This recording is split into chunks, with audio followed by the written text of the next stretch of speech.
هي الحلقات تحفظني بآيات من القرآن، هي الحلقات تملأني بحب المصطفى العدنان، هي الحلقات تحفظني بآيات من اعوذ باللہ من الشیطان الرجیم، بسم اللہ الرحمن الرحیم۔ ناظرین کرام، السلام علیکم ورحمۃ اللہ وبرکاتہ۔ انشاءاللہ تبارک و تعالی آج ہم لوگ پڑھیں گے الترکیب کا سبق نمبر 9، مبتدا اور خبر کے بارے میں ضروری باتیں اور ان کی پہچان کے قواعد۔ اب تک جو ہے وہ ہماری تقریباً 45 کلاسز جو ہیں وہ ہو چکے ہیں۔ آج ہماری کلاس 46 ہے اور ان کلاسز میں اب تک جو ہے وہ ہم لوگ تقریباً مبتدا اور خبر کے بارے میں ہم لوگ 8 قواعد پڑھ چکے ہیں، 3 مشقیں مکمل ہو چکی ہیں اور ہماری چوتھی مشق کا آغاز بھی کیا جا چکا ہے، بلکہ چوتھی مشق میں تقریباً ہم لوگ جو ہے وہ 9 ترکیبیں جو ہے وہ کر چکے ہیں۔ انشاءاللہ تعالی آج ہم لوگ کریں گے 10ویں ترکیب۔ تو دیکھتے ہیں کہ ہمارے پاس 10ویں ترکیب کیا ہے۔ 10ویں ترکیب ہے القرض مقراض المحبتی۔ تو القرض کے اوپر اگر ہم لوگ بات کریں کہ یہ القرض جو ہے یہ معرفہ ہے یا پھر نکرہ، تو آپ کا جواب یہ ہوگا کہ یہ ہے معرفہ۔ کیوں معرفہ ہے؟ کیونکہ اس میں الف لام داخل ہے۔ اور مقراض کے اوپر بات کریں کہ یہ معرفہ ہے یا نکرہ، تو ہم کہیں گے یہ ہے نکرہ۔ نکرہ کیوں ہے؟ کیونکہ اس میں معرفہ کی کوئی علامت جو ہے وہ موجود نہیں ہے، نہ ہی یہ معرف بالنام ہے، نہ ہی اس میں علم، نہ ہی اس میں اشارہ، نہ ہی اس میں ضمیر۔ المختصر یہ کہ اس میں معرفہ کی کوئی بھی علامت جو ہے وہ موجود نہیں ہے۔ المحبتی، یہ جو المحبتی ہے یہ معرفہ ہے یا نکرہ؟ تو آپ کہیں گے یہ ہے معرفہ۔ کیوں معرفہ ہے؟ کیونکہ اس میں الف لام داخل ہے۔ اب ایک نکرہ مل گیا، ایک معرفہ مل گیا، اور ہم نے مرکبات کے بیان میں یہ پڑھا ہے کہ اگر ایک نکرہ مل جائے اور ایک معرفہ مل جائے تو آپ کیا کریں گے؟ آپ نکرہ کو بنا دیں گے کیا؟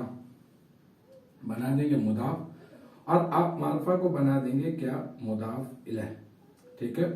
اور پھر مضاف اپنے مضاف الیہ سے مل کر کیا بنتا ہے؟ بنتا ہے مرکب اضافی۔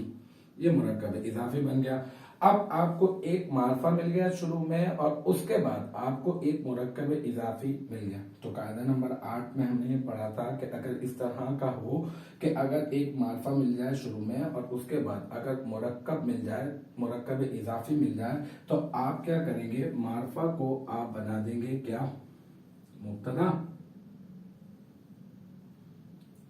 اور اس مرکب اضافی کو آپ بنا دیں گے کیا؟ خبر۔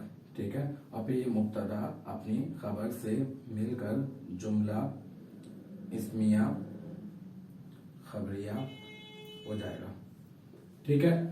اب ایک مرتبہ اس کی پوری جو ہے وہ ترکیب جو ہے وہ ہم لوگ کر لیتے ہیں کہ کس طرح سے کریں گے۔ ہم یہ کہیں گے کہ یہ القرض، یہ جو القرض ہے یہ کیا ہے؟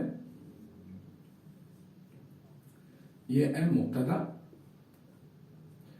اور یہ جو مقراض ہے، یہ مقراض جو ہے یہ ہو گیا مضاف۔ ٹھیک ہے؟ اور المحبتی یہ ہو گیا کیا؟ مضاف الیہ۔ ٹھیک ہے؟ اچھا، مضاف اپنے مضاف الیہ سے مل کر، مضاف اپنے مضاف الیہ سے مل کر کیا بنا؟ مرکب اضافی۔ اور مرکب اضافی ہو کر یہ بن گیا مبتدا کی خبر۔ ٹھیک ہے نا؟ اور پھر یہ مبتدا اپنی خبر سے مل کر جملہ اسمیہ خبریہ ہوا۔ ٹھیک ہے؟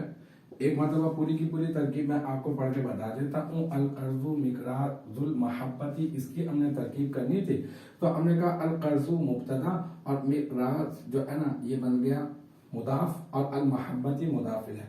اور پھر مضاف اپنی مضاف الیہ سے مل کر مرکب اضافی ہو کر بن گیا مبتدا کی خبر، اور پھر مبتدا اپنی خبر سے مل کر جملہ اسمیہ خبریہ ہو گیا۔ اگر یہ القرض کے اوپر بات کریں کہ حالت رفعی میں ہے یا حالت نصبی میں ہے یا حالت جری میں، تو ہم یہ کہیں گے یہ حالت رفعی میں ہے۔ کیوں حالت رفعی میں ہے؟ کیونکہ یہ مبتدا بن رہا ہے اور مبتدا جو ہے وہ مرفوع ہی ہوتا ہے۔ تنوین کیوں نہیں آئی ہے؟ کیونکہ اس پر الف لام داخل ہے، اور جس اسم کے اوپر الف لام داخل ہوتا ہے اس پر تنوین نہیں آتی ہے۔ مقرا دن کے اوپر اگر ہم لوگ بات کریں، یہ مقرا دن جو ہے یہ کیا ہے؟ یہ جو ہے وہ حالت رفعی میں ہے، حالت نصبی میں ہے یا پھر حالت جری میں؟ تو ہم لوگ یہ کہیں گے یہ حالت رفعی میں ہے۔ حالت رفعی میں کیوں ہے؟ حالت رفعی میں اس وجہ سے ہے کیونکہ یہ بن رہا ہے خبر، اور خبر جو ہے وہ حالت رفعی میں ہوتی ہے۔ اور اس پر تنوین کیوں نہیں آئی؟ کیونکہ یہ مضاف ہے، اور مضاف پر کبھی بھی تنوین نہیں آتی ہے۔ یہ مضاف اور یہ مضاف الیہ، مضاف اپنے مضاف الیہ سے مل کر مرکب اضافی ہو کر پھر بن رہا ہے خبر، لیکن اعراب کا اعتبار میں نے آپ کو کئی بار بتایا کہ اسی پر ہوگا۔ تو ہم لوگ یہ کہیں گے کہ حالت رفعی میں یہ کیوں ہے؟ کیونکہ اس پر جو ہے یہ خبر بن رہا ہے، ٹھیک ہے۔ اور تنوین کیوں نہیں آئے؟ اس وجہ سے کیونکہ یہ مضاف ہے۔ المحبتی کے اوپر اگر ہم لوگ بات کریں کہ یہ حالت رفعی میں ہے یا حالت نصبی میں یا حالت جری میں، تو ہم کہیں گے یہ حالت جری میں ہے۔ کیوں حالت جری میں ہے؟ اس وجہ سے حالت جری میں ہے کیونکہ یہ مضاف الیہ بن رہا ہے۔ تنوین کیوں نہیں آئی ہے؟ کیونکہ الف لام داخل ہے، اور جس اسم پر الف لام داخل ہوتا ہے اس پر تنوین نہیں آتی ہے۔ تو الحمدللہ یہ ترکیب نمبر جو ہے وہ 10 بھی ہماری مکمل ہو گئی۔ القرض مقراۃ المحبتی، اس کا پورا ہم لوگوں نے صرفی اور نحوی اجرا بھی کیا، پورے کے پورے جملے کی ہم لوگوں نے ترکیب بھی کر لی ہے، اور اس کے اعراب کے اوپر بھی الحمدللہ ہم گفتگو کر چکے ہیں۔ تو امید ہے کہ یہاں تک کی بات آپ کی سمجھ میں آ گئی ہوگی۔ انشاءاللہ تبارک و تعالی نیکسٹ ٹائم اگلی ویڈیو اگلی کلاس کے ساتھ ملاقات ہوگی۔ جب تک آپ اپنا بہت خیال رکھیے گا۔ وآخر دعوانا ان الحمدللہ رب العالمین۔